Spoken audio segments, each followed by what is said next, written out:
Et dans l'œil de l'expert, jusqu'à 13 h, la semaine prochaine, ce sera André Berkoff qui sera de retour. Dans l'œil de l'expert, ce matin, nous revenons notamment en première partie sur un de ces événements qui va marquer le début de cette nouvelle année 2025. On se serait bien passé de cet hommage, de cette commémoration plutôt, mais il faut le faire. Nous sommes 10 ans après l'attentat de Charlie Hebdo, qui a vu la rédaction du journal, 12 personnes assassinées, rédaction décimée par les terroristes islamistes, Cabu, Bernard Maris, Gérard Wolinski et leurs camarades qui ont été assassinés. Et puis vous le savez, c'est l'Hypercacher, c'est Montrouge, c'est bien sûr le Bataclan, Toulouse auparavant, Samuel Paty aussi, bien sûr, les profs égorgés. Bref, on va évoquer leur mémoire et surtout s'interroger sur les enseignements qu'on a ou non tirés de ce drame. Et avec nous, pour cela, deux experts, avec le dessinateur de presse qu'on salue, Xavier Gorce. Bonjour Xavier Gorce, vous êtes avec nous en ligne.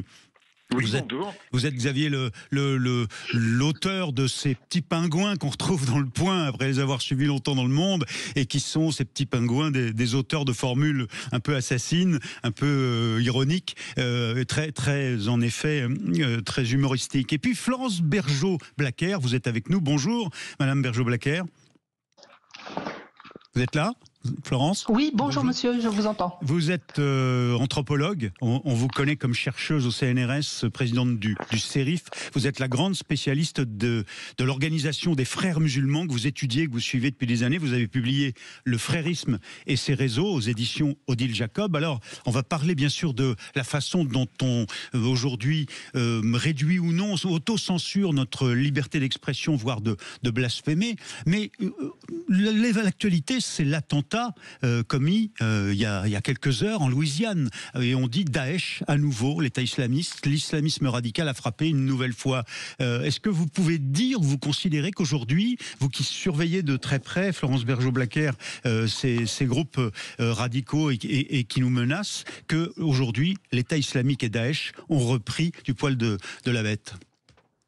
Alors certainement, parce qu'on voit qu'en Syrie, les choses ont bougé, donc évidemment, on va entendre parler de Daesh, on va entendre parler des autres factions de l'islam politique, mais pour revenir à l'affaire donc des attentats de Charlie, on parle de quoi? On parle d'attentats djihadistes, bien sûr, mais d'une forme de terrorisme qui est inspiré par un projet islamiste qui conduit à la violence. Et c'est ce projet islamiste de conquête mondiale qu'on retrouve aux États-Unis, en France ou ailleurs, on le trouve donc chez les frères musulmans.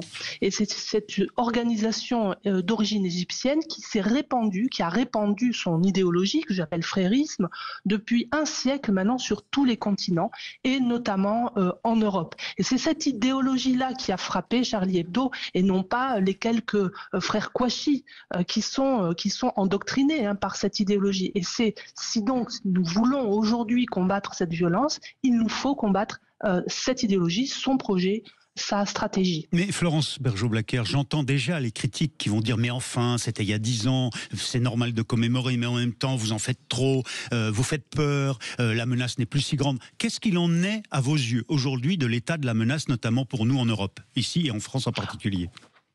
Alors il y a des chiffres qui circulent, on peut leur faire confiance. Il y a environ 250 000 victimes de l'islamisme depuis une trentaine d'années. Les choses ne s'arrangent pas. On voit que l'islamisme fait de plus en plus de victimes. Mais après, il ne faut pas compter seulement le nombre de morts. Oui, c'est pas que du terrorisme, c'est aussi un projet de société. C'est ça. C'est ça, il faut considérer aussi que à travers son idéologie, c'est une idéologie donc qui est de nature subversive. Et c'est en cela surtout que réside son danger.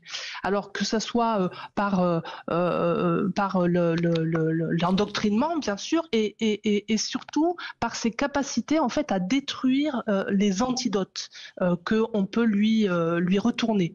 C'est-à-dire et généralement s'attaquer à ceux qui font la culture, l'humour, à tous ceux qui produisent la connaissance universitaire, au renseignement aussi. Les frères s'attaquent justement à nos antidotes. Et c'est pour ça que nous devons nous réveiller et peut-être utiliser pas seulement des armes lourdes, mais aussi des armes intelligentes. Nous devons apprendre, faire comprendre aux Français de quoi il s'agit exactement et lever ce tabou. Oui, parce que on a beaucoup dit, parce que tout le monde tout le monde, énormément de gens et heureusement se sont mobilisés. On a dit je suis Charlie à l'époque, Xavier Gors, et parce qu'il s'agissait de défendre le droit de ces humoristes, même quand on ne partageait pas leur humour, parfois qu'on trouvait trop vulgaire ou agressif à l'égard des religions. Eh bien, il fallait défendre cette idée du droit à l'opinion et à l'expression, y compris du blasphème, de dire du mal d'une religion, de dire bah non, je ne crois pas que Jésus existe ou que la Vierge était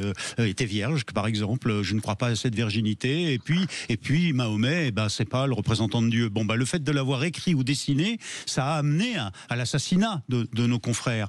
Aujourd'hui, 10 ans après, est-ce que vous considérez que vous êtes menacés, vous, les humoristes qui vous cherchez à dire les choses, ou pas, Xavier Gors? Les pingouins. Oui, oui, on a une augmentation de la pression qui est due principalement au phénomène des réseaux sociaux où on a des effets de masse qui n'existaient pas précédemment. Dans la menace notamment. Oui, dans la menace, et puis dans l'intimidation. Donc, on rencontre effectivement ce phénomène-là. Moi, ce que je voudrais dire surtout, c'est que le rire, c'est une arme contre le sacré. Le sacré, c'est la notion de sacré. Tout le monde, chacun peut avoir une part de choses jugées sacrées contre laquelle il ne veut pas déroger. Mais on ne peut pas imposer son sacré aux autres. Et le rire est une façon d'opposer quelque chose qui est incontestable à quelque chose qui se dit incontestable, sacré, une arme de défense qui est une sorte d'anticorps au sacré. Oui, mais vous dites finalement, la pression est toujours là. Est-ce que vous vous auto-censurez? Est-ce que quand vous commencez un dessin, aujourd'hui, vous vous dites « Ah, il faut que je fasse attention quand même » Ça, c'est pas nouveau. Je fais toujours attention. C'est-à-dire que le principe de responsabilité, c'est pas le fait de ne pas dire des choses qui ne vont pas plaire, c'est d'essayer de dire des choses qui sont justes et qui sont bien pesées. Donc le travail de dessinateur, mais comme de tout créateur et de journaliste, etc., c'est justement de peser les choses qu'on va dire, de réfléchir à son expression et d'essayer de faire des choses. Non, mais d'accord, mais est-ce que vous vous censurez au sens où vous n'osez plus aller trop loin dans la critique des religieux, par exemple? Ah non, ça je crois pas du tout. Non, je crois au contraire que le but, la raison d'être du dessin de presse, c'est au contraire d'aller planter le stylo dans les zones sensibles. Oui, mais alors Florence Bergeaud-Blacker, je reviens vers vous parce que vous êtes enseignante, vous êtes universitaire, docteur en anthropologie, et vous avez certaines de vos conférences qui ont été interdites ou en tout cas qui ont été annulées parce que certaines universités n'osaient plus vous donner la parole. Qu'est-ce qu'il en est aujourd'hui de cette autocensure? Est-ce qu'elle continue à sévir à l'université? Alors ça, dans les universités, on n'a pas seulement de l'autocensure, on a de la censure.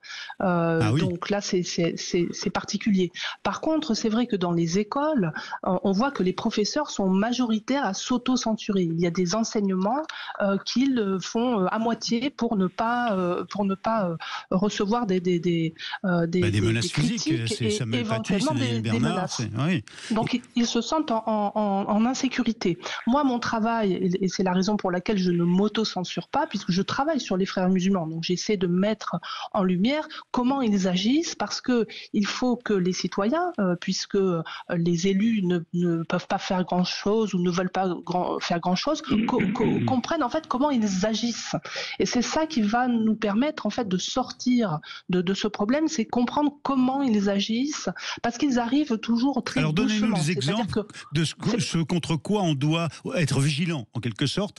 C'est quoi ces actions souterraines, insidieuses dans la société pour nous amener à ne plus être ce que nous sommes? Alors d'abord, c'est une guerre psychologique qui vise, chaque fois que nous essayons de nous défendre de ce qu'ils font, à nous faire culpabiliser. Vous avez voulu une société multiculturelle et pourtant nous sommes cette autre culture et vous ne nous acceptez pas tels que nous sommes, avec nos valeurs, nos traditions, nos lois. Vous voyez, donc en fait, vous ne faites pas ce que vous dites. Vous avez renoncé à vos valeurs d'ouverture, vous n'êtes pas vraiment des démocrates. Non, mais on n'a jamais dit qu'accueillir des gens voulait dire qu'on allait modifier nos règles fondamentales sur le respect des femmes, l'égalité homme-femme par exemple. On l'a jamais dit ça. Et pourquoi nous culpabiliser pour ça? Alors, on ne l'a pas dit, si, malheureusement, c'est de fait ce que l'on observe. C'est-à-dire, à partir du moment où vous êtes taxé de raciste ou d'islamophobe parce que vous vous opposez à la présence, par exemple, de femmes voilées durant les sorties scolaires, ça y est, vous êtes prié de vous taire et on n'écoute pas vos arguments.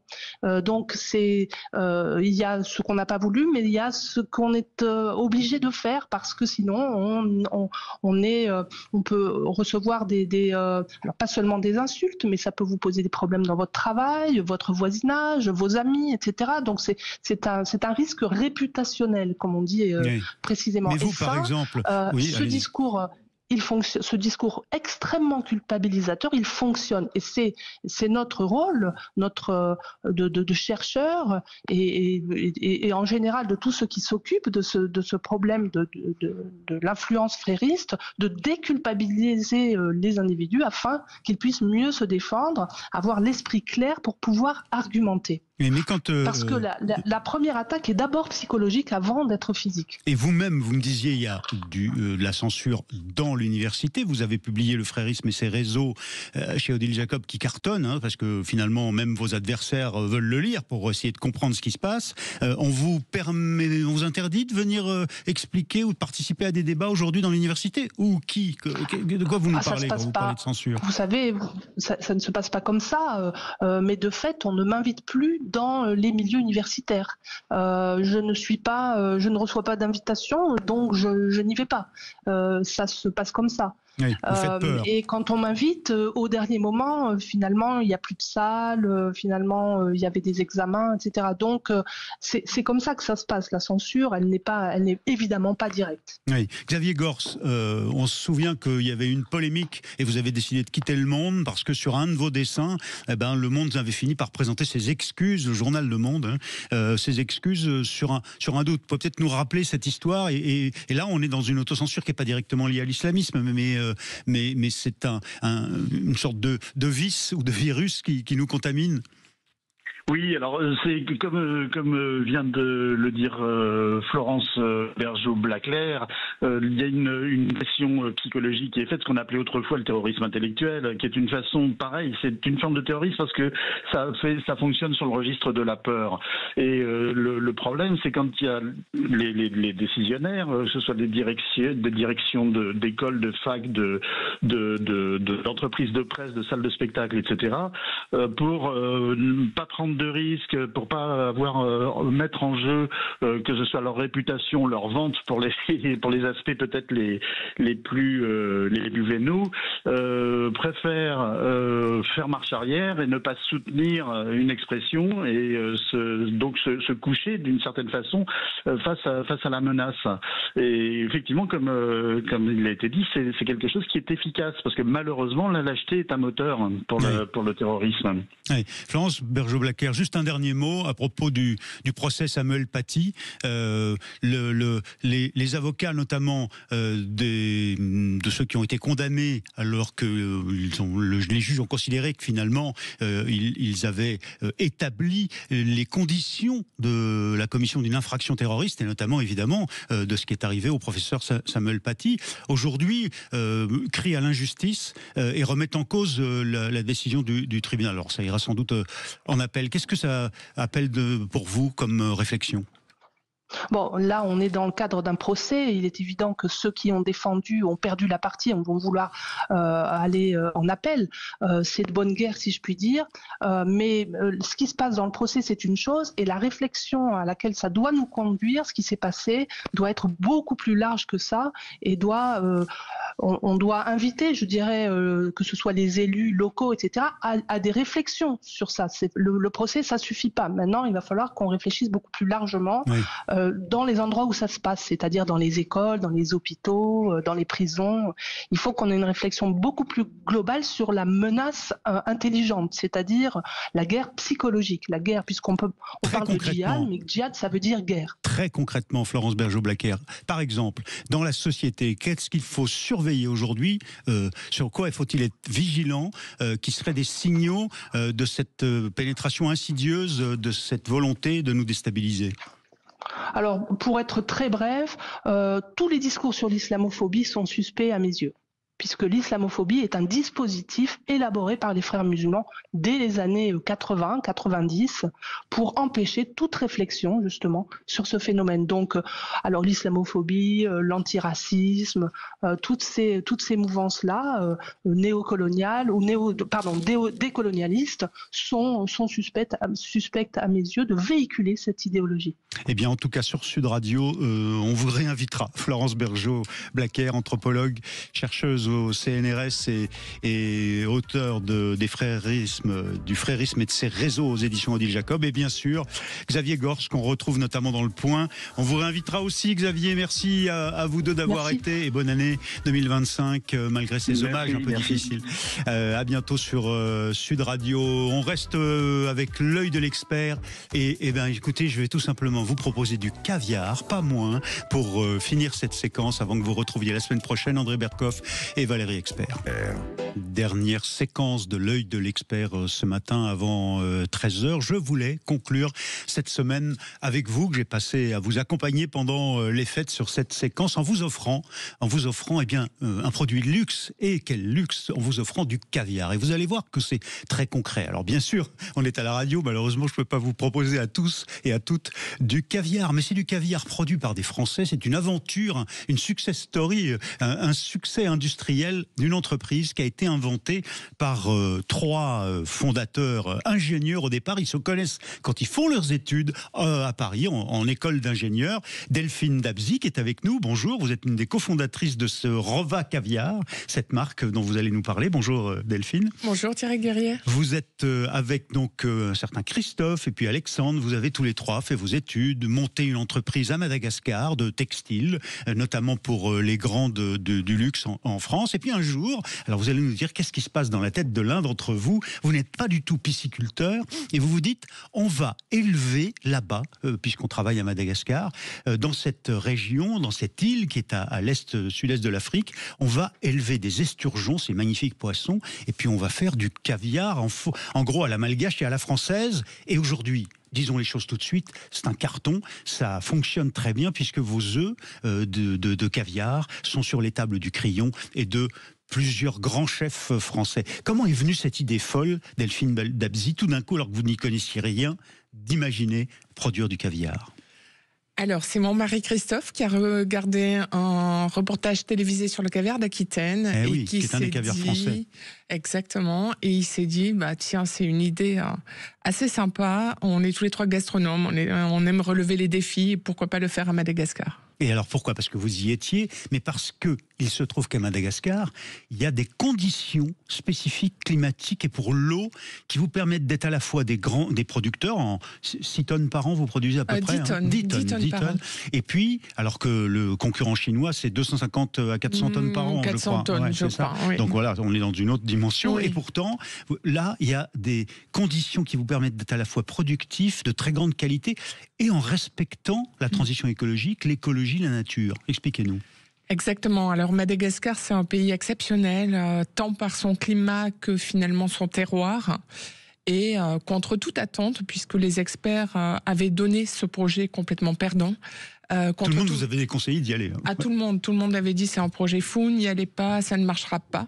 Tous les experts, sauf un pré-retraité, François René, qui a cru en notre projet. Qui travaille à l'IFREMER, c'est-à-dire quand même un institut national qui est très très compétent en matière maritime et de poissons. C'est ça. Et lui vous a dit allons-y. Voilà, pendant ses vacances, il est venu avec son épouse, il nous a aidés et c'est lui qui a posé les premiers galons en fait de cette entreprise. Oui, parce que alors il faut expliquer, situer pour nos auditrices et nos auditeurs, en réalité, ça se passe donc à Madagascar, sur les hauts plateaux, et là, il se trouve qu'il y a une étendue d'eau, un lac qui est artificiel, qui est devenu un lac naturel là-bas, une étendue d'eau douce, qui n'est pas trop froide l'hiver, qui n'est pas trop chaud l'été, et qui du coup vous permet là, un jour vous avez importé des esturgeons, il y avait aussi des esturgeons, et puis de les nourrir, de les élever. Expliquez-nous comment vous faites.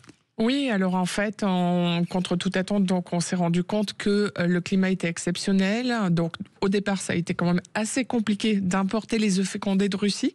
Et au départ, il fallait lancer la machine, si j'ose dire, hein, le processus. C'est ça, on a eu 4 échecs. Oui. Heureusement, le 5e a fonctionné parce que...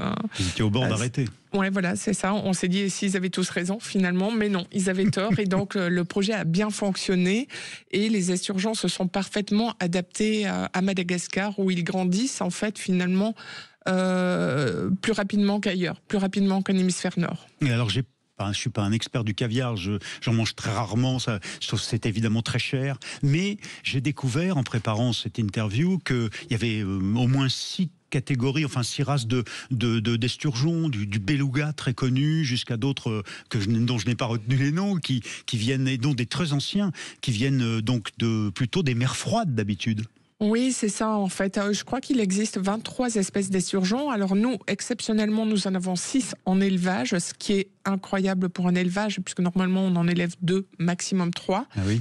La particularité de notre élevage, c'est d'avoir réussi un petit peu à ressusciter 2 espèces qui étaient complètement disparues et qui ont été retrouvées dans le milieu sauvage. C'est quoi les noms de ces espèces? Faites-nous rêver avec ces noms. Alors, c'est du Persicus, en fait. C'est un ossiètre d'origine iranienne. L'ossiètre, donc, est une race de voilà. poissons. Oui.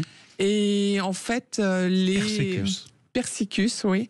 Et il rappelle le goût du caviar d'antan, donc il a un succès assez incroyable auprès des chefs. J'ai su que vous aviez organisé à Paris un repas tout caviar pour inciter les grands chefs, donc vous aviez invité 23 chefs, et à un moment donné, il y en a un qui a dit, mais quel goût, parce que lui connaissait ça, cette histoire de ce goût, et vous avez permis de le renouveler, de le perpétuer, alors qu'il n'existait quasiment plus dans le monde. Oui, il n'existait plus du tout, il était déclaré disparu, comme les dinosaures, de même famille que les dinosaures. Ah ouais. Et finalement, donc, ce goût qui est réapparu séduit de grands chefs.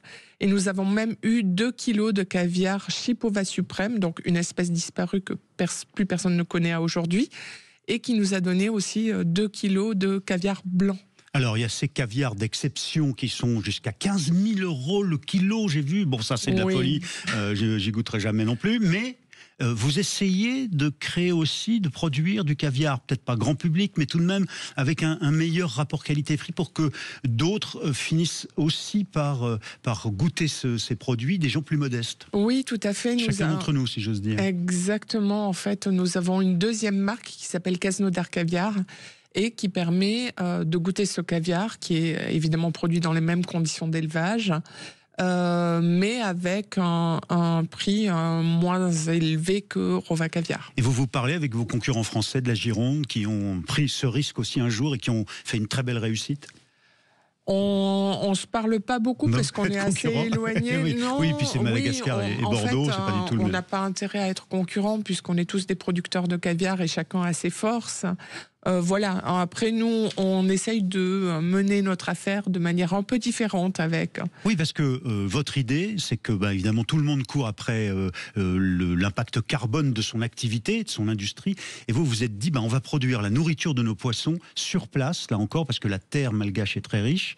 Et vous produisez votre pâte de riz, des choses comme ça, pour que les esturgeons soient nourris localement et que, du coup, l'impact carbone de votre caviar, dont les petites boîtes voyagent évidemment ensuite dans le monde, mais dont initialement, ce qui aurait été le plus dur pour l'impact carbone et la transition écologique, c'est la nourriture des poissons, vous la produisez sur place. C'est magnifique. On peut le trouver où en France, dans votre caviar? J'ai dit le Crillon. Vous trouverez donc exactement chez des... J'ai jamais mangé au Crillon. Dans des palaces. Il faut y aller. Le chef Boris Campanella vous fera une aventure exceptionnelle. Oui.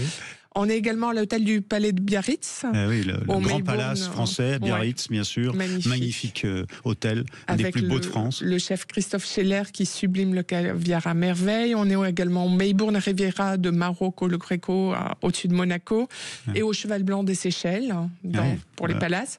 Et ensuite, nous avons des chefs étoilés qui sont très, très pointus et orientés produits, comme le chef Johan Chapuis ou Chabour, qui justement a offert une expérience avec le caviar blanc à Noël à ses clients. Eh bien écoutez, Delphine Dabzi, donc Rova Caviar, des Français qui ont lancé avec des gros risques au départ, vous avez mis votre propre argent tous les 3, et puis 4 échecs, et puis une réussite, et c'est parti depuis quelques années, et aujourd'hui vous êtes sur les tables. C'est une belle réussite industrielle et commerciale et d'entrepreneurs français. On voulait finir avec du positif sur cette semaine où je vous ai accompagné à la place de Valérie Expert et un un peu André Berkoff ici sur Sud Radio avec ce caviar. Je remercie Delphine Dabzi d'avoir été notre invitée. Je vous souhaite à toutes et à tous de rester fidèles à Sud Radio, fidèles avec non seulement l'année 2025, mais davantage encore bien sûr, et une très très bonne année avec l'espoir de vous retrouver bien sûr sur l'antenne dans quelques jours, dans quelques semaines peut-être. En tout cas, je vous embrasse tous et je vous souhaite une très très bonne année